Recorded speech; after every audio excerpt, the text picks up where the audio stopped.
అనుబంధాలకి పురుగు పట్టడం అంటే ఈర్ష్య, అనగా అసూయ భావం. మనిషికి మరియు మానవత్వానికి అతి పెద్ద శత్రువు. ఈశ్వరుడు ప్రతి ఒక్క మనిషికి వారి కర్మలని అనుసరించి ఫలితాన్ని ఇస్తాడు. అలాగే ఆయన మనల్ని పరీక్షించడానికి కష్టాల్ని కూడా ఇస్తాడు. ఆ కష్టాలని మనం ఎలా ఎదుర్కొంటామో దాన్ని బట్టే మనకి సుఖాలు కూడా ఇస్తాడు.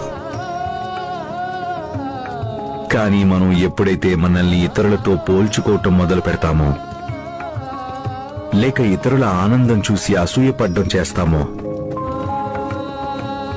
అప్పుడు మనకి నష్టం జరుగుతుంది, ఎదుటివారికి జరుగుతుంది. ఈ అసూయ అనేది ఎంత గట్టి అనుబంధాల్లోనైనా విషాన్ని కుమ్మరిస్తుంది. అందువల్ల దాన్ని మనసులోకి రాకుండా జాగ్రత్త వహించాలి.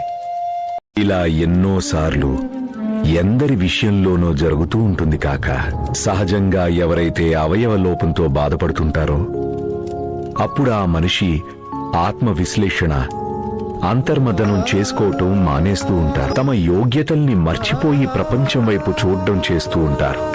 ఆలోచిస్తూ ఉంటారు, ప్రపంచం తన గురించి ఏమనుకుందో అని. మనసులో వాళ్ల గురించి వాళ్లే హీన భావాన్ని నింపుకున్నప్పుడు అలాంటి ఆలోచనలే వస్తాయి కదా.